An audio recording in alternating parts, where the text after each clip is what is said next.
المؤمنین علیہ السلام اگر ان کی حکومت میں رہتے ہیں، اس کا مطلب یہ نہیں اگر میں مثلا میں امریکہ میں رہتا ہوں، اس کا مطلب یہ نہیں ابھی دیکھ میں امریکہ حکومت کے خلاف کوئی قدم نہیں اٹھاتا، اس کا مطلب یہ نہیں کہ میں امریکی حکومت کو ایک اسلامی شرعی وہ خود بھی ادعا نہیں کر رہا کہ میں اسلامی ہوں، میں ہندوستان میں رہتا ہوں، جو مسلمان یورپ میں رہتے ہیں۔ تو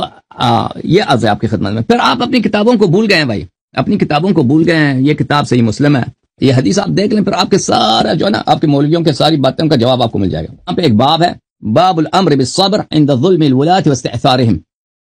رسول اللہ صلی اللہ علیہ وسلم نے فرمایا اگر آپ کے حاکم، آپ کے وقت کے امام، آپ کے خلفاء پہ ظلم کریں تو آپ کیا کریں؟ صبر کریں۔ وہ جب ظلم کریں، واستئثارهم، جب وہ آپ کے حقوق چھین لیں، کرتے ہیں آپ کے حق کو چھین لیتے ہیں، آپ صبر کریں۔ دوسرا باب جو ہے دیکھیں، وَإِنْ مَنَعُوا الْحُقُوقَ،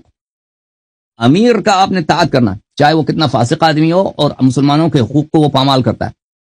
آپ کے حق کو، مثلا آپ کا جو حق بنتا ہے، آپ کا گھر ہے، آپ کی تنخواہ ہے،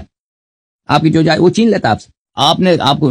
لڑنے کا، ایکشن لینے کا اختیار نہیں ہے، بلکہ آپ کو صبر کرنا ہوگا۔ باب الامر بلزوم الجماعہ عند ظہور الفتن ومفارقۃ الجماعہ، اس باب میں یہ ہے کہ آپ مسلمانوں کی جماعت کے ساتھ رہیں ہر حالت میں، اور یہ حرام ہے کہ آپ خروج کریں حاکم وقت پر، چاہے وہ کتنا فاسق ہی کیوں۔ پھر اس میں جب آپ احادیث میں آ جاتے ہیں، احادیث میں تو یہاں تک ہے کہ اگر حاکم وقت شیطان بھی ہے آپ اس کی اطاعت کریں، شیطان بھی حاکم وقت بن جائے تو اس کی اطاعت کریں۔ تو لذا میرے بھائی جب آپ کا اپنا عقیدہ ہی یہی ہے کہ حاکم وقت چاہے شیطان ہے، رسول اللہ صلی اللہ علیہ وسلم نے فرمایا کہ جتنا ظالم ہے آپ صبر کریں، وہ جو آپ کا حق لے لیتا ہے آپ صبر کریں، آپ کو تلوار نکالنے کا حق نہیں ہے، تو پھر آپ تو نہیں کہہ سکتے کہ امیر المومنین علیہ السلام نے کیوں تلوار نہیں نکالا ہے، ٹھیک ہے نا۔ اس کا مطلب یہی ہوگا کہ سامنے والا یہ تو مسلمان تو ہو نہیں سکتا نا، اس طرح کا سوال کرنے والا، اس طرح سوال کرنے والا ایک کافر ہے، کیونکہ وہ شریعت کو نہیں مان رہا،